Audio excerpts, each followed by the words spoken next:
stood there with the Israeli flag and the American flag proudly. Exceptional youth who embody the heart and soul of this country. My main goal is to honor veterans every day.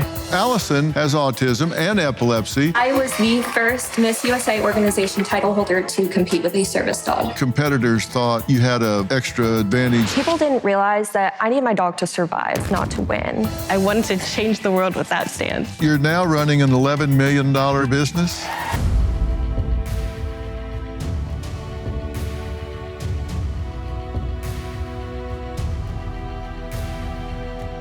Well, millennials, Gen Z, Gen Alpha, these are all terms to describe the next generation. And we've also heard lazy, entitled, misguided. You get the idea. But these labels are not always accurate.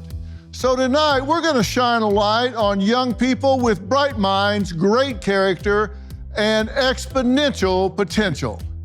These are some of the ones getting it right and giving hope for the future of our country.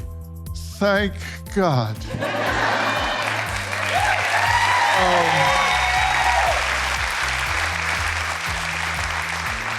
My first guest, Brendan, is a student at the University of North Carolina, Chapel Hill, and one of several fraternity brothers who acted so bravely during recent campus protests that they made national headlines.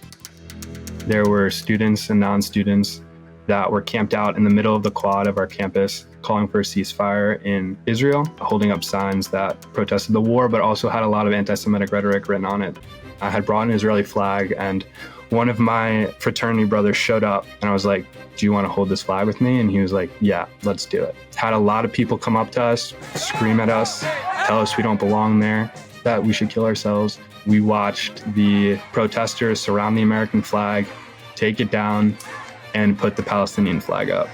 And at that point in my mind, I'm like, oh my God, what is happening? We were supposed to be united no matter what our beliefs are, under that flag, under American values. The chancellor came out with a police force and then put the American flag back up. They weren't able to raise it all the way up because the flagpole was broken. And that's when a lot of my fraternity members and other people that were there in our group moved towards the American flag and held it up and represented our beliefs. We showed that our Jewish values matter, but so do our American ones. And it was important to stay there as a group and hold it together no matter what was said. When you hold your values so close to you and they're part of your identity, it gives you the bravery or the confidence to be there. So I'm a proud American, and I love this country.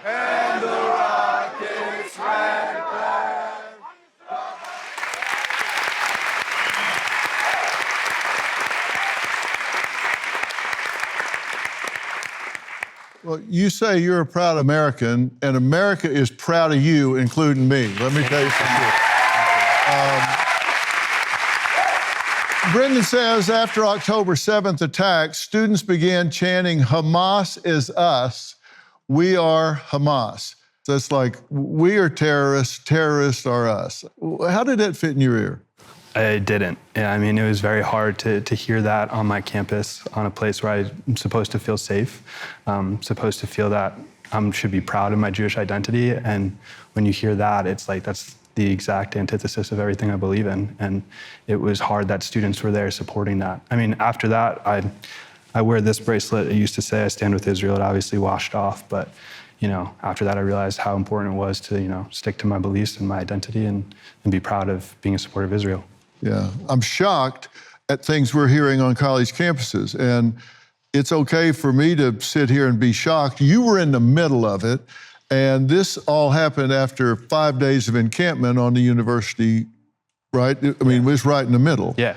Brendan says that protesters took down the U.S. flag, and they did this repeatedly, right? They tried to do it a second time. They did it the first time successfully, and that's when the chancellor went out and put it back up. So the chancellor put it back up, and then what happened?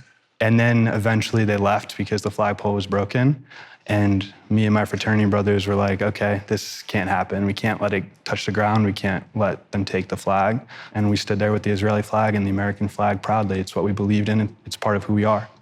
They were throwing stuff at you? Yeah. My friend was hitting the head with a water bottle. I had multiple water bottles thrown at me, full water bottles, not empty water bottles. I had water poured all over me. Someone took yogurt, poured it all over my flag.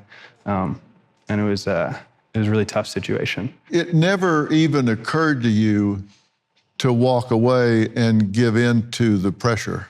No, I'd had enough. I think, my fraternity brothers for the past year have been hearing all of these things on campus without a voice on the other side. Whether you support or don't support the war, I support Israel, and a lot of the things that's being said is, Israel doesn't have the right to exist. They don't believe in, Zionism. If you're a Zionist, get off my campus. Resistance is not terrorism. And those things are scary to hear as a Jewish student.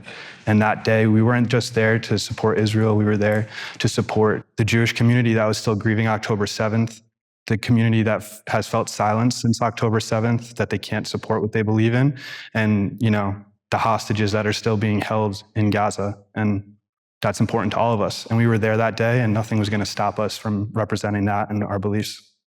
How do you think it's gotten so twisted? Because it started out, pro-Palestinian, and then pretty soon, even that thin veil is dropped, and then it just becomes pro-Hamas. Then it's death to Israel, death to America. It morphed really quickly, and I've heard things said on campus that I never thought I would hear in my lifetime. I thought never again would we hear things that you heard in the Hitler youth camps. It's just, it's astounding to me.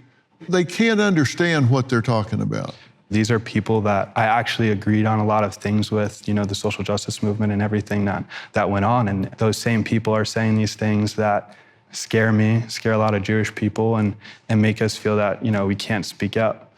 And, it's very hard to hear and hard to comprehend because they believe that they're supporting something good, and that's what's scary about it. And to me, Hamas, no matter which way it's twisted, is not good and is, a threat to everyone. I've talked to families who were members that were held hostage for 50 plus days, then they were released, but their family members are still there and know the atrocities that are going on. I've talked about it. Conversations I've had about it have been picked up tens of millions of times across all media. They can't not know from me, from others discussing this. They have to know what they're supporting. And you felt like this isn't a political thing. This is just, we're on an American campus under an American flag. We should be unified as Americans. Yeah, we should be, no matter what we believe in. I'm a Jewish American. Jewish is a huge part of my identity, but so is America. And no matter what I say, we're going to be under that flag, and it should be together. And unfortunately, that day, we, as a student body and as a people, we weren't united under that flag. And I think, and I hope that people look at this situation and realize, no matter what our beliefs are, no matter what our identities are, we live in this country and we have to find a way to move forward. We have to find a way to have open dialogue and find a solution together, not apart.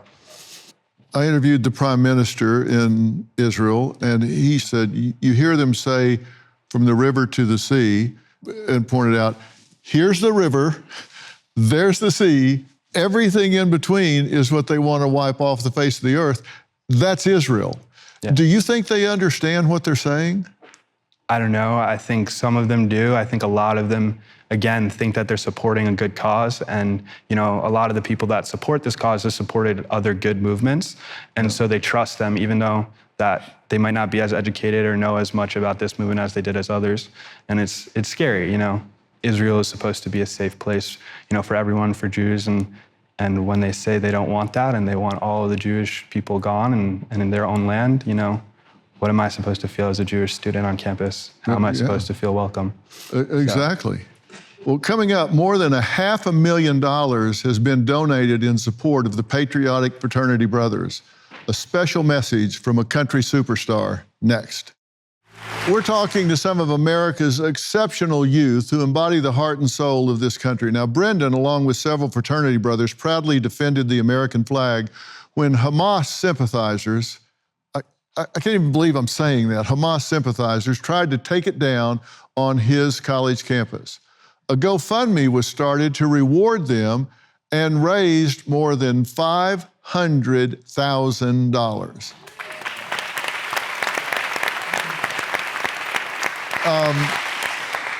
Was that a surprise? Yeah, it was a surprise, considering we started out that day with 3 people, on that quad against, 500 people that, didn't support what we believed in. It's amazing, and I can't thank everyone who donated enough for it. It means a lot to all of us. And what are you going to do with the money? It's not really up to us.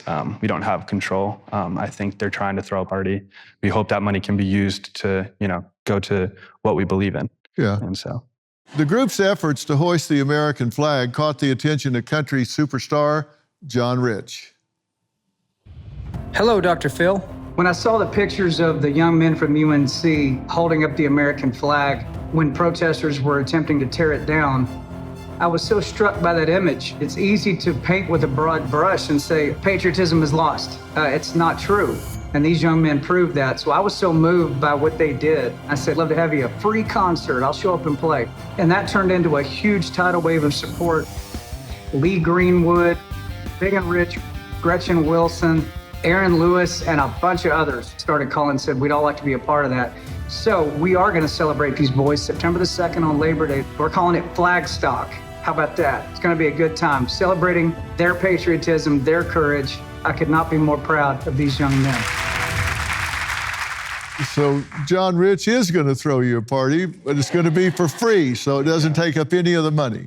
Perfect. All right, there you go. Now, my next guest, Preston, is only 18 and so proud of America and our service members that he has traveled all across the country and even to Europe, placing, get this, 600,000 flags on fallen soldiers' graves. On Veterans Day of 2015, I went out to my grandfather's gravesite to honor him.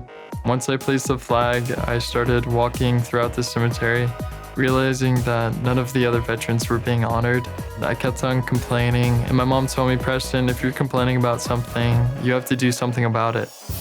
I've honored veterans in all 50 states and 5 countries so far. On Memorial Day 2024, I went over to Normandy, France, and I honored 17,000 veterans with a flag and red carnation, said their name out loud, and thanked every single one of them for their service. It's so hard to explain how real it felt being there, because you see movies or you read a book, nothing can compare to what it actually feels like to be there. Merle, thank you so much for your service. I plan on doing this my entire life. I won't stop until I can't bend down anymore.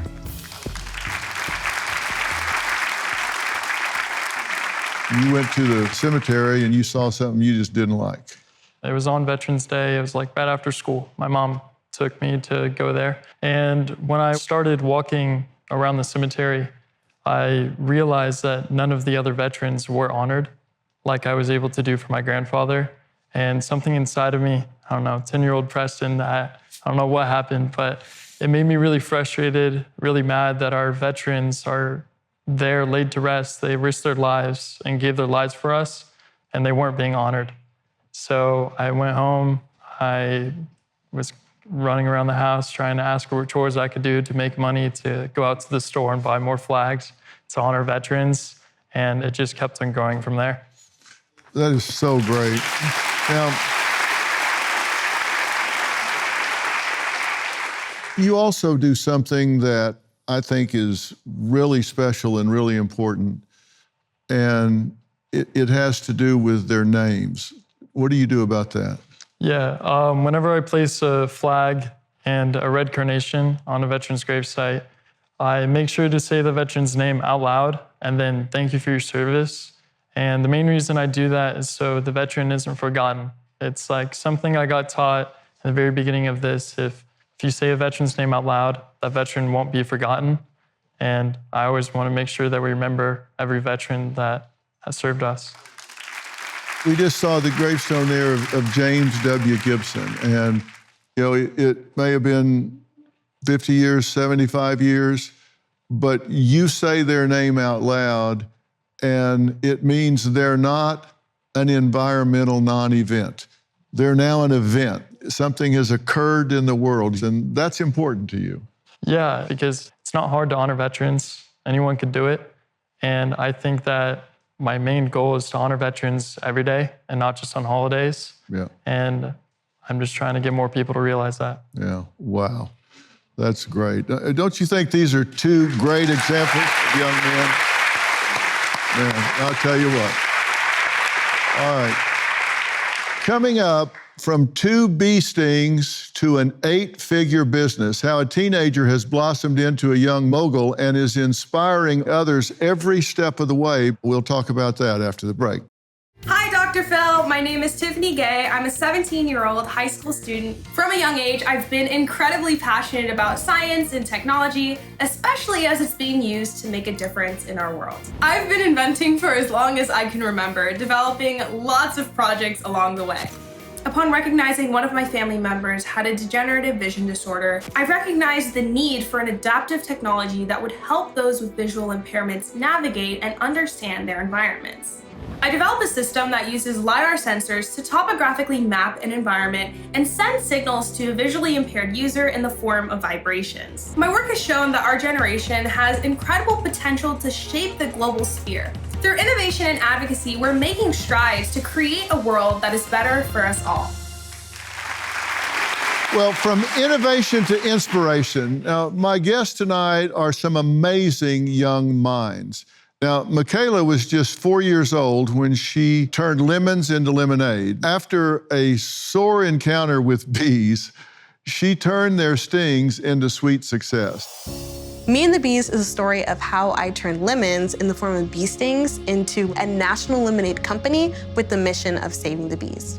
I started Me and the Bees Lemonade at 4.5 years old in Austin, Texas, as a lemonade stand. And it was inspired by my great-granny Helen's 1940s cookbook, which had her favorite recipe for flaxseed lemonade, and learning about how important bees are to our environment after being stung twice at 4.5 years old. I was realizing that the bees needed my help, and I wanted to start a lemonade stand to help save them. I started in front of my house. I would sell at local events and fairs. After each stand, I donated a portion to organizations saving the bees. I also started teaching workshops. After doing one at a local pizza shop, the owner said, hey, if you can find a way to bottle your product, we'll carry it in our store. That's when the light bulb went off that the more bottles of lemonade I could sell, the more bees I could save. Before we knew it, we were walking through the mahogany doors of Shark Tank, and I was pitching in front of 5 sharks that could take my brand to the next level. We took Me and the Bees from being a product that I sold out of the lemonade stand into a product that's now found on over 6,500 shelves across the United States, with the mission of buy a bottle, save the bee. Being recognized as one of Time's 30 most influential teens reminded me that what I was doing mattered. Having a successful business venture at 19 reminds me that I can do whatever I set my mind to, but I hope that the story of Me and the Bees can teach and inspire the next generation.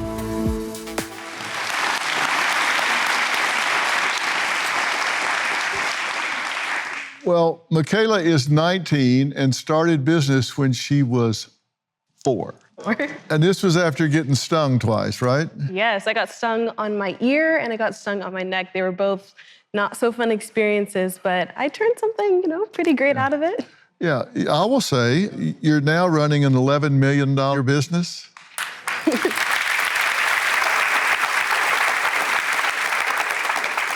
It's grown to a scale that I couldn't imagine. We went from selling, a couple, 100 or so cups of lemonade out of my stand, and now we're approaching 10 million bottles sold. We are making an impact on saving the bees. It's in all 50 states of the United States, so I cannot believe the journey that it's taken me on. Yeah, well, I just had the lemonade in my office. It's good stuff. Oh my goodness. I'm serious, it's Thank good. you. It's good stuff. I'm a fan.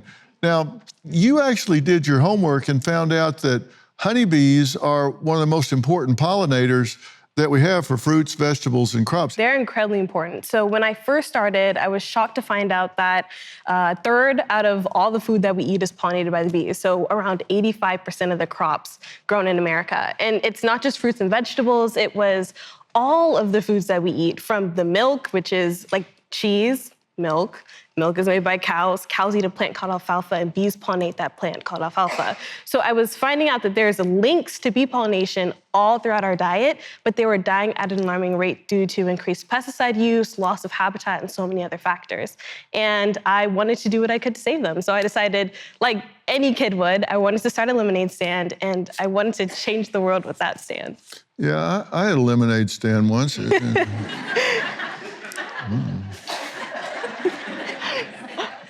I just drank the lemonade. Nobody came by. I didn't get a business out of the deal. See, you had to dress up in a bee suit. My parents dressed me up in a bee suit. I think that was it. I didn't have the bee suit. I knew there was something missing. And you say dream like a kid, but think like a CEO. I do. That's my catchphrase, because I feel like kids are the biggest dreamers in the world. We dream of things that don't exist yet. Yeah. And when it comes to acting those dreams out or actually doing it, you have to act like a CEO. You have to prioritize, you have to manage your time, you have to be strategic with partnerships, and so you have to know your numbers. So dream like a kid, act like a CEO, and anything's possible.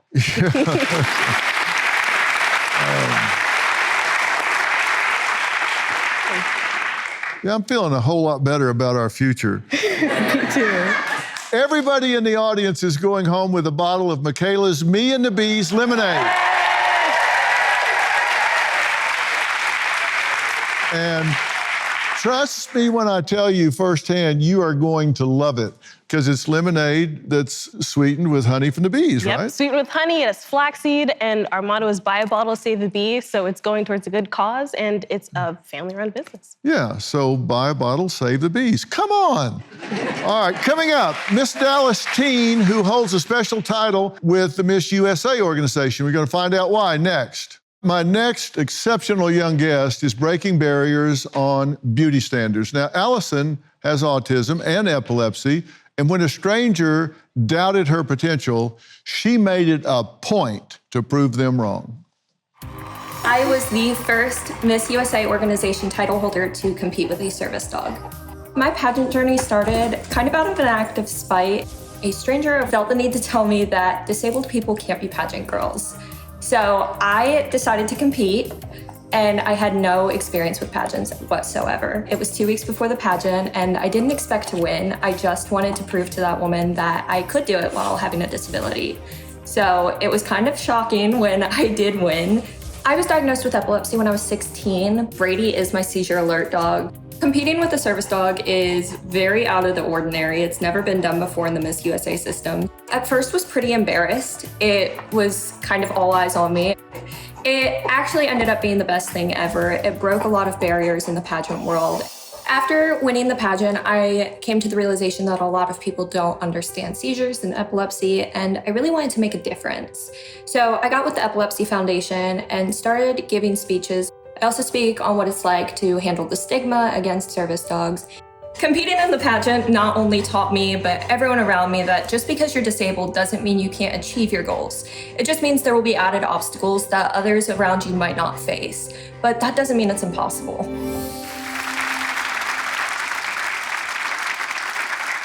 You had zero experience in pageants, right? Yes. And you went in a little bit unprepared. That's kind of an understatement. I had no idea what I was doing. And you say the competitors thought you had an extra advantage with having a dog, right? Mm-hmm. What was your response to that? It wasn't just the competitors. I was getting messages, DMs, calls, even letters to my house of people telling me I cheated or that I used my dog to win. And it was really disheartening because people didn't realize that I need my dog to survive, not to win. People didn't notice that he is really my medicine and my medical device. And that's really why I took the time to start explaining to the world what service dogs can do. Brady is trained to really detect chemical changes in you that signal an impending seizure, right? Yes. And how long did it take Brady to learn all of this? So he alerted of his first seizure at 4 months old. But it didn't come as trained until he was about 1.5 to a year. And now that he's older and more grown, he is 3 years old, it comes pretty naturally to him. He can alert of a seizure about 40 minutes before it happens, but he can also alert of like the triggers of a seizure being blood sugar, heart rate, stress levels, and he can alert of those pretty much instantly as soon as he detects it. Really? And that allows you to do what? It allows me to take action before the seizure comes on. So if my blood sugar drops too low, he can run to my bag and grab a granola bar out of it so that I can raise my blood sugar back up, and that will prevent a seizure from coming on. You came to the realization that very few people actually know what epilepsy is. What do you want people to know about it? Epilepsy is not what you see on TV. There's over 50 types of seizures, and they're not always just on the ground convulsing like you see in movies.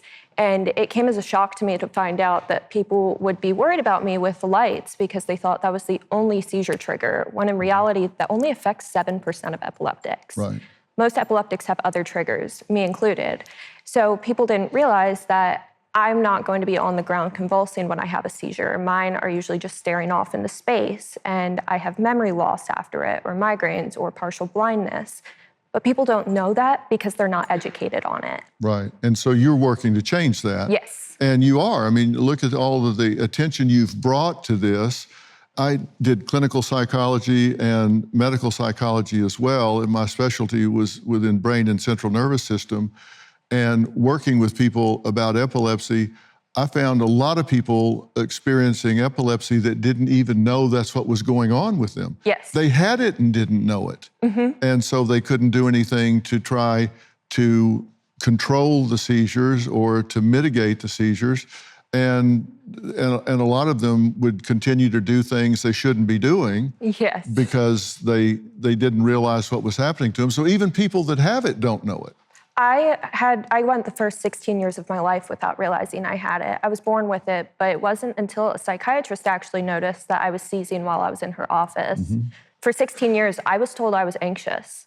Yeah. So I was treated for anxiety medicines, I was treated with yoga and all of the different holistic approaches, but none of it seemed to work, when in reality, we were treating something that wasn't there. It was really just epilepsy. Thank you for coming. Thanks for bringing the pup. Of course. Coming up, a 16-year-old girl who made a gift bag that's good for mental health. She'll explain that next. Tonight, I'm talking with young people who are making a difference. Now, Aubriana is 16, but after conquering her own battle with self-harm and thoughts of suicide, she made it her mission to help other teens do the same.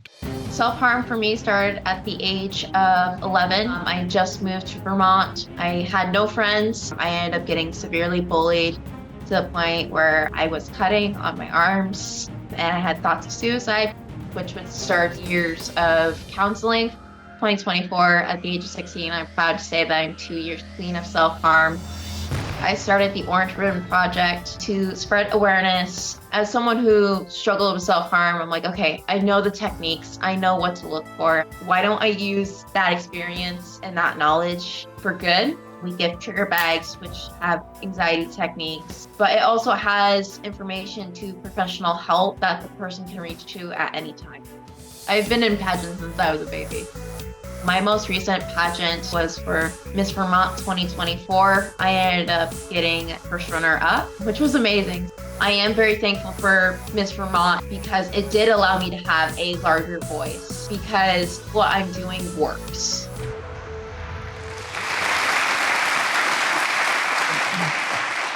Thank you for being here, and thank you for doing what you're doing. You've created these trigger bags, and tell me about this. So the trigger bags are honestly my joy to give out, because it's the whole reason why kids come up to come talk about self-harm in general, because just how cool they look. Seeing something that's simple as like a keychain stuffy, something that would fit on your backpack, purse, or whatever, can help with so much anxiety, depression, or just thoughts in general, can just help make your day from I don't want to be here to I'm having a lovely day. I am in a lovely environment and I'm ready to stay here. Yeah. Now, when you did this, you also had to kind of be transparent about why you were doing it and what your history had been, what you were wrestling with and struggling with. Was that difficult for you? I'm kind of like a bit of an oversharer, as my mother tends to say. But I was noticing friends and classmates of mine just kind of like seeing the cut lines, the signs of like always tugging down your sleeve to make sure no one sees, like little stuff that you can pick up. It's something that adults usually don't tend to notice unless they have dealt through it themselves. So knowing that okay, teachers aren't paying attention to this, counselors aren't doing anything, So I'm like, as a teenager and where this is something that is a disease among teenagers, I'm like, I have a voice and I'm ready to use it. Yeah, and that's so great. And you have a lot of things in here. You have a place for people to write things down because you think that's important, right? Absolutely. Tell us about this one. So the stuffed animals, I've had some people are like, that doesn't do anything. I'm like, oh, it changes everything. So I actually ended up getting diagnosed with severe anxiety, which just made my panic attacks way a lot worse. And what always seemed to calm me down was having something soft. So like a warm blanket or having a teddy bear just to squeeze. And sometimes, depending on the building you're in, you're not able to bring those with you. So having something that's very small, you're able to bring it everywhere because it may be on a bag, backpack, even on a belt loop. It works perfect. And how did people respond to this at first? I got a lot of, especially from the older generation of, oh, self-harm, that's not a real thing. That's just what teenagers do to get attention. And having to tell them my own story that I wasn't telling anyone that I was self-harming. It wasn't for intention purpose. It was because I solely in my mind thought I deserved the pain or it was an escape. How have they responded? I get negative and positive. Positive is so wide among all age groups. I had one woman break down in tears at my stand in December of 2023 because her daughter 2 years ago had passed away because she was self-harming. No one knew, and she decided to take her own life. So seeing something in the town where now it's finally being talked about just brought her so much joy. I've met over, I want to say, 120 people who have self-harm coming out to me saying, hey, I struggle with this. What do I do? I had one guy say, hey, I'm 3 years recovered. I know what you're doing and I applaud you for it. And he started sharing with that. He's been noticing how some of his friends are starting to struggle with it and what he can do as someone who can be supporting. And it's helping you to do something about it because you're 2 years without any activity at all, right? Yep.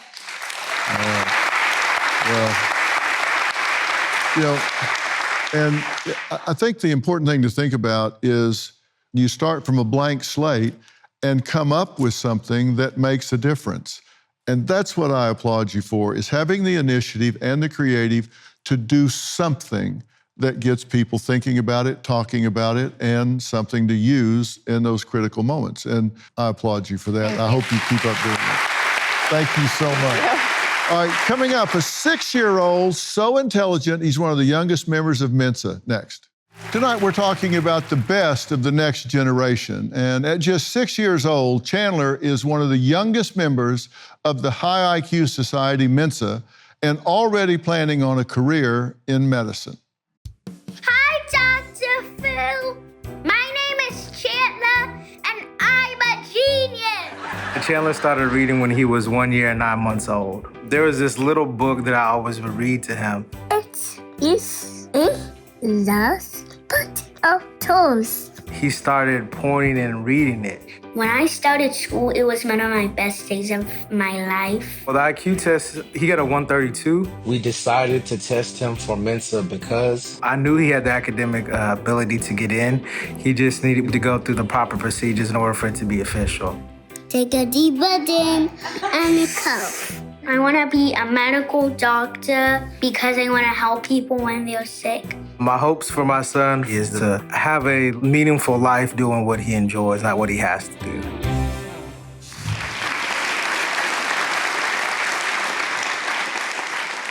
Yeah, Chandler will probably be in college in a couple of years.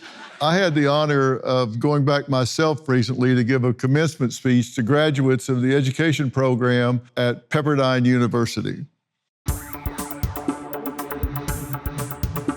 You are entering a world in which you stand to have more influence and impact than has been the case for many generations. As someone who has been down this path ahead of you for the last 50 years, I know the rate at which the world is changing and you will have to possess more than your excellent Pepperdine education to survive and thrive and have the impact of which I speak. You must commit to being a critical thinker and not a blind follower. We have way too many blind followers in this world right now. We need critical thinkers. Research tells us today the majority of people are afraid to voice their opinion or even ask questions. And I would much rather have questions I can't answer than answers I can't question. I have found success leaves clues. Success does not happen by mistake or randomly. There is a formula, and the good news is it is replicable. You can repeat that. We can adopt it, embrace it, and repeat it to create the results we want. You can have the courage as the class of 2024 to buck the trend of being intimidated to speak up and ask questions. You have worked hard. You have earned the right to ask questions. You have earned the right to take a leadership role.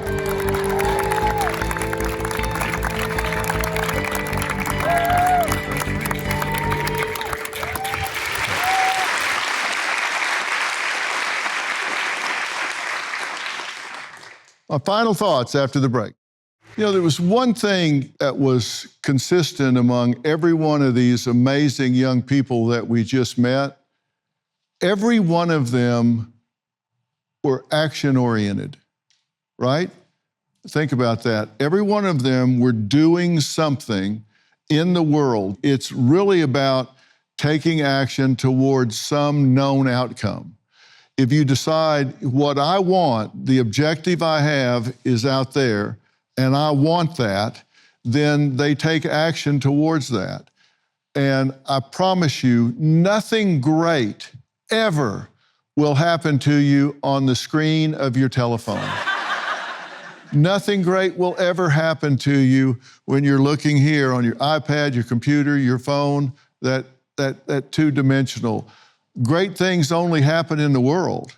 They only happen when you engage the world, when you interact with the world, when you touch other people, you touch their lives, you share your knowledge, you inspire what they do. And I really hope that these people inspire every young person that's watching this. And I tell you, if this is a sample of who we're turning the world over to, I'm going to sleep a whole lot better tonight than if we're turning it over to some of those people that are quiet quitters and all of these different things that we hear about and talk about that are negative. And I just thought it was really important to acknowledge that there are a lot of young people out there that do have courage, do have heart, do have amazing minds, and are willing to do something about it. We talk about the younger generation sometimes as though we have nothing to do with it. We have nothing to do with who they have become. Of course we do. And we need to lift up and applaud those that are getting it right and doing something to make a huge difference in this country.